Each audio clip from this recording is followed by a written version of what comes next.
The United States government has become the great Satan that many have called it. What even is our main export? We have our embassies and consulates all across the world. They wave the flag of what? Transsexuals, Black Lives Matter, the gay pride flag. You know, being an American used to mean something, and now it means all this crap. And it's a shame. You take a look at China. I hear Fox News and conservatives talk all the time. And now they're going on about Russia. And Vladimir Putin is Hitler. And they say that's not a good thing. And you want to know the secret? To borrow a phrase from a friend of mine, our secret sauce here, it's these young white men. You know, they say about America, they say, diversity is our strength, you know. And I look at China, I look at Russia.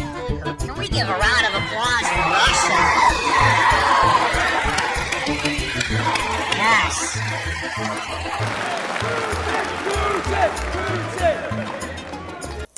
On the February of 24th, 2022, Putin has declared war to Ukraine and invaded Ukraine with his troops and left the world scared, appalled, and petrified by this inhumane and unthinkable act of violence. People everywhere in the world were confused and didn't know what was to come.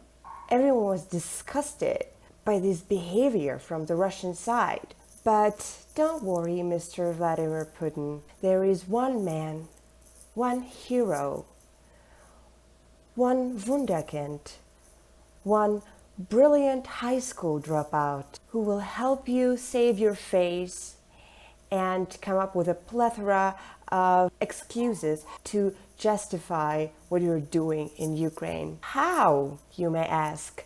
How can anyone justify this horrific behavior? How can anyone believe that this war is just? How can anyone, even an exceptional human turd like Nick Fuentes, justify this horrific, deadly, cruel war? Well, mainly by repeating the same thing over and over and over again. The purpose of NATO is to contain Russia. And once again, NATO's founding purpose contain Russia, and then it expands. NATO's expanding, its purpose is to contain, and the purpose of the alliance is to contain Russia. NATO was formed to contain Russia. And again, and what is the purpose of NATO? The purpose of NATO is to contain Russia. But let's flip the script and let's put ourselves in Russia's shoes. The combined military budget of NATO, you've got more than $800 billion in military spending for the United States, $800 billion and $350 billion for the rest of the NATO countries. So you have $1.2 trillion in military spending from NATO, which is now expanding. And again, and you can say NATO doesn't have a purpose. I think that's a little disingenuous. The purpose of NATO is to contain the Soviet Union. The purpose of NATO is to contain Russia. And you're Russia, and Russia spends $67 billion, which is a less than a tenth of what NATO is spending. And the argument itself doesn't really make much sense to me because, yeah, of course NATO is a lot stronger than Russia. Russia is really not that strong compared to most countries, most Western countries. It has been exploiting its potential for the last 20 years without really doing anything, without producing anything, or, you know, contributing anything to the world economy. So, yeah, it is weak.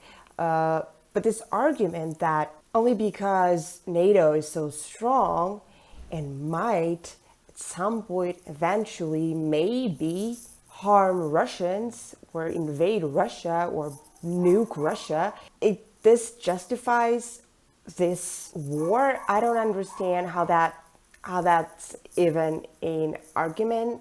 Imagine I'm walking down the streets very late in the evening, so it's dark and I'm alone. And this huge guy is approaching me, like really, you know, like a bodybuilder kind of guy, like very tall and, you know, big. And obviously I'm going to be scared shitless. If I see him approaching me, I would be scared. But does it justify me just producing a gun and shooting him in the head. Even before he does anything, before he says anything, he's simply walking towards me. He doesn't have a weapon on him, or at least I don't see a weapon. He's not saying anything. He's just walking in my direction. And it would be justified for me to maybe look for my mace in my purse and kind of grab it just in case, or if I have any other weapons to protect myself, or then I would grab it, or maybe like see if I see anyone around me who could possibly help me if something goes wrong. So I would probably think what I could do if he has malicious intent.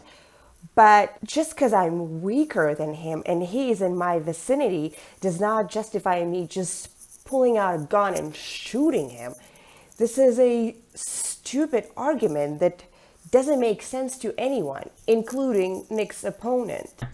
It relies on NATO's good faith. And good faith is not enough because regimes change, circumstances change, crises flare up, things happen in the world. And so what underlies a nation's security is its capability, its confidence, and those things come from offensive and defensive capability. They come from buffer states. They come from treaties and agreements.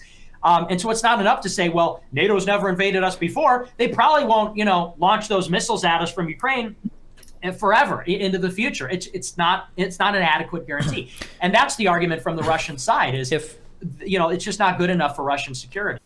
Oh, no, dude, it's not. It's really not what Russia says. It's probably the language barrier because, whatever Western people can see is only the clips that were translated or the clips that were running on American or Western media. And what they actually say on Russian television, what they say on Russian propaganda is, oh my God, it's so insane that I don't understand how anyone can buy into that.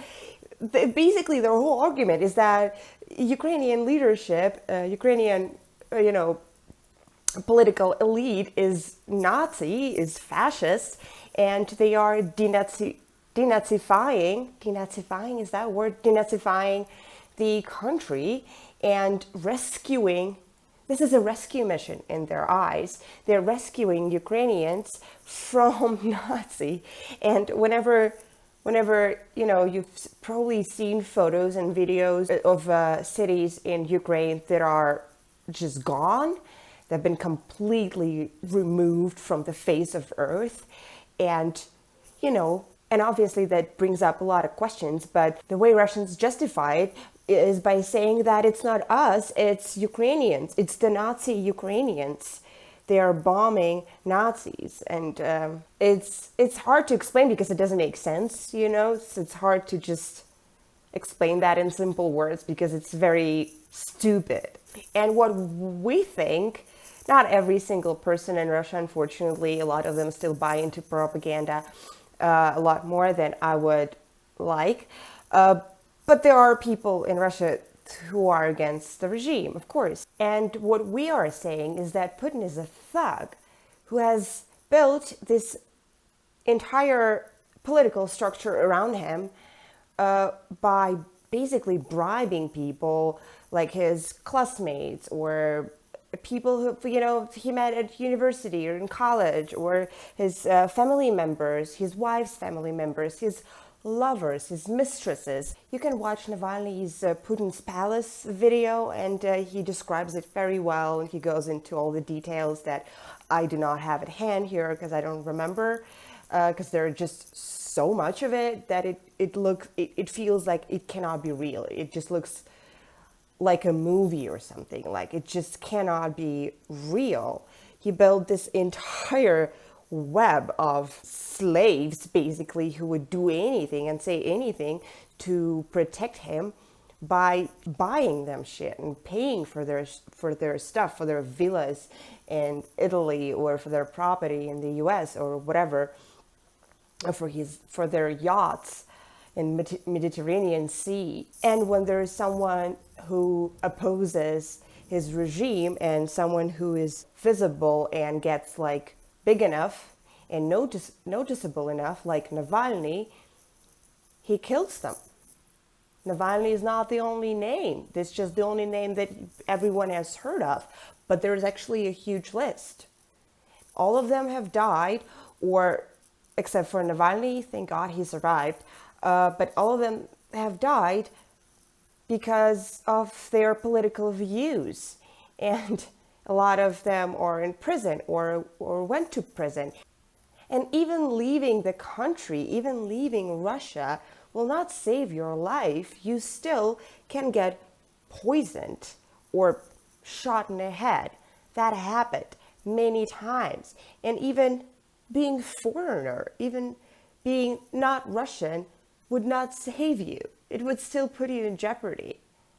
How can anyone get behind this way of, doing politics? You're saying like, oh, well, Ukraine would just be a buffer state. It's like, yeah, exactly. Ukraine NATO membership makes it a pro-Western country. Yes, it should. Because the worst case scenario of Ukraine being a buffer state is that Russia will influence it. Who cares? Yes. People of Ukraine care, obviously. Okay, powerful states influence weaker states. This is how states behave. Yeah, right. Who cares? That's this philosophy that Nick has. It's like zero empathy, zero compassion. As long as you are stronger and more powerful and more privileged, you can do whatever you want. And while the rest of the world is striving to be more compassionate and protect the weak and issue all those social programs and initiatives to help, single mothers, to help people with disabilities, to help people of color that were born in some disadvantaged districts or towns or whatever. Nick and people like Nick still think that if you're stronger, you win. And that's it. And the thing with that is, it is temporary. Right now, you're young, you will have a following, you live in a progressive, wealthy country. So it's easy to be strong and think that everyone is strong. But it's all temporary. One day, you will get old. And before that, you might... I'm not wishing that on him, by the way. I'm just theorizing that someday he might develop a disease that he would need help with. Someday he might have a child that needs some sort of special aid. You will be strong for as long as basically you're lucky, for as long as whatever universe, whatever you believe in, God, if you believe in God, as long as it allows you to be strong. And one day you break and you're not strong anymore, whether it's health, whether it's age, whether it's just life circumstances, whether, China takes over and America is not as strong and wealthy anymore. Little life happens. And then you're not strong anymore. And then that's it.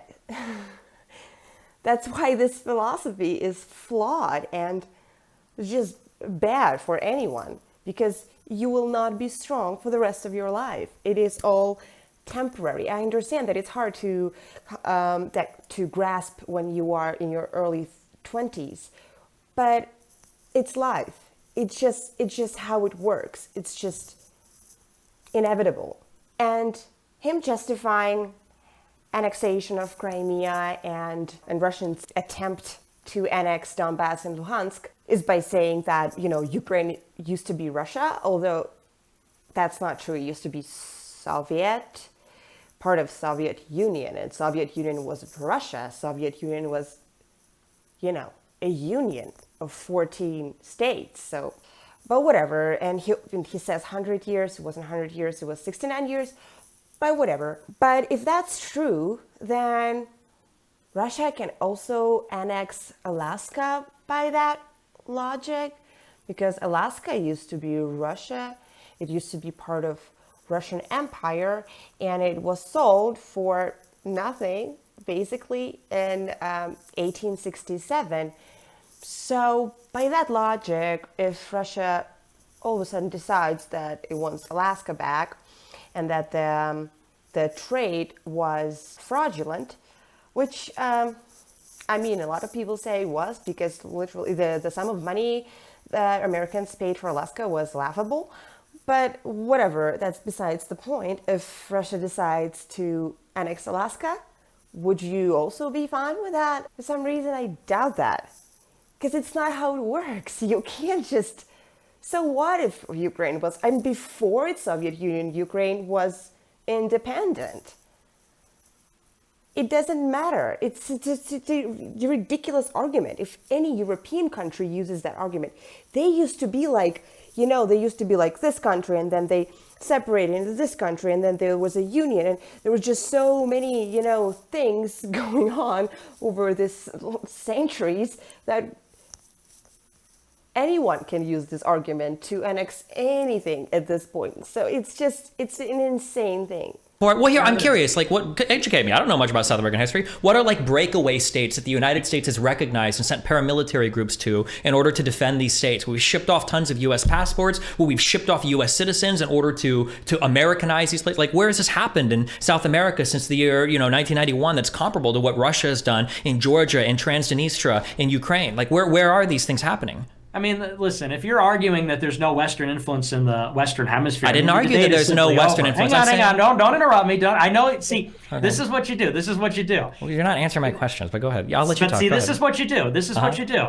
We're talking about a fundamental assertion here, which is how great powers act. And the fundamental assertion is, the United States influences weaker states. And then you get into, educate me about the history. You're not answering questions. I'm interrupting you. It's like... If your assertion, I don't need to back that up. I refuse to do it. I refuse to back it up because it's preposterous to suggest that the United States does not influence weaker states in the Western Hemisphere I never said or elsewhere in the world. Yeah, and whatever Destiny, sorry, I don't know the guy's name. Destiny makes a good point and, kind of tells Nick where he went wrong. He just refuses to answer because he stops understanding what he is talking about. It's it's a pattern there in the video. It's weird because Destiny hasn't refused to answer any questions, so it's whatever. But there's still, I have to say, the debate is still very considerate, and they actually try not to interrupt each other. They do start to interrupt each other towards the end a little bit, but it's really polite and considerate, and looks a lot better than most debates I've seen in my life, when like after 10 minutes mark, people just start yelling at each other. And so I mean, good. That's the only good thing I have to say about this event. So good for you, I guess. Whoever was the moderator, I don't know. In the end, he just admits that he supports the war, not that he finds it justifiable, not that he finds it fair or like a serious security threat to Russia that they had to negate. He just openly says, yeah, it's a war and I support it. You need to interrupt because I tell the truth here. Okay. They're conducting a war. It's a war. Destiny, you know this. And yes, I support the war. Absolutely. I support the president, the new czar, Vladimir Putin. I support Russia.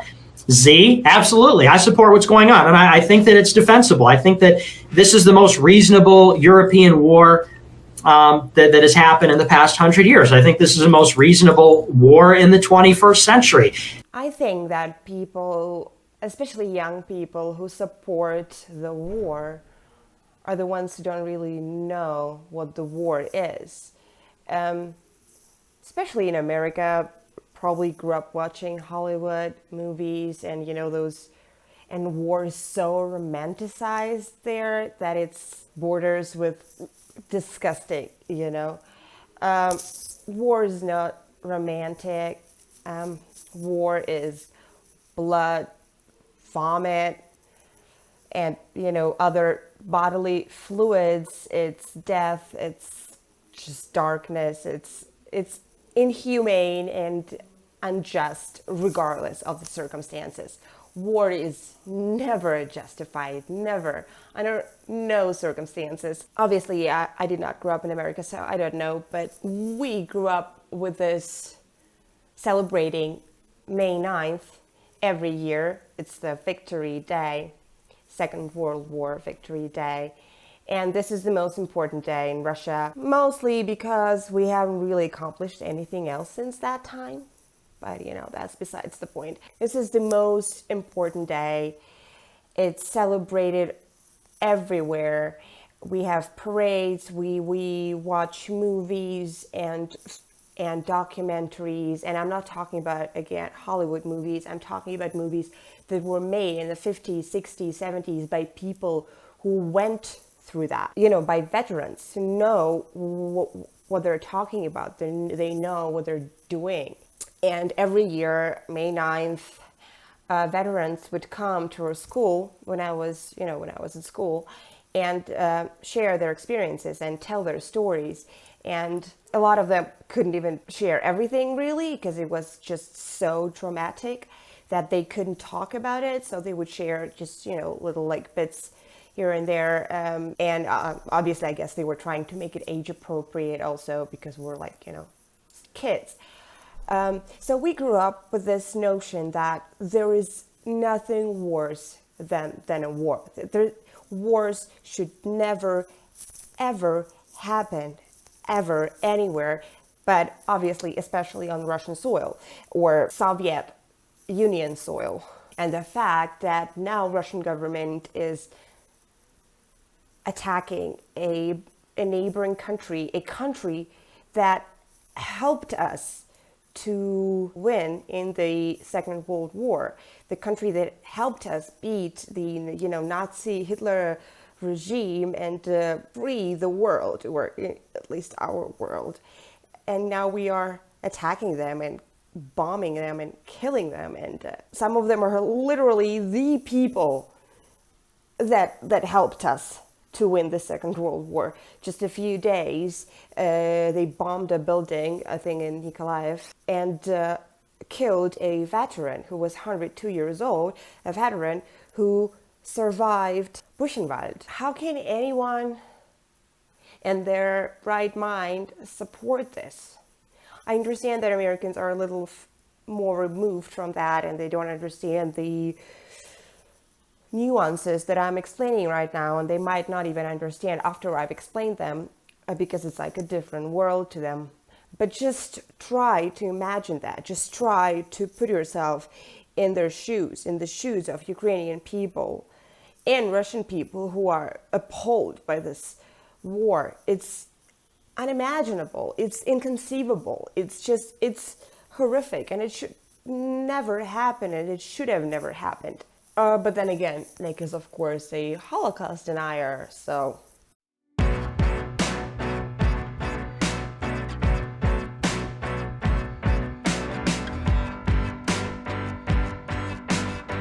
Max says, if I take 1 hour to cook a batch of cookies and Cookie Monster has 15 ovens, working 24 hours a day, every day for 5 years, how long does it take Cookie Monster to make 6 million batches of cookies? I don't know, that's a good question. Certainly, oh, no.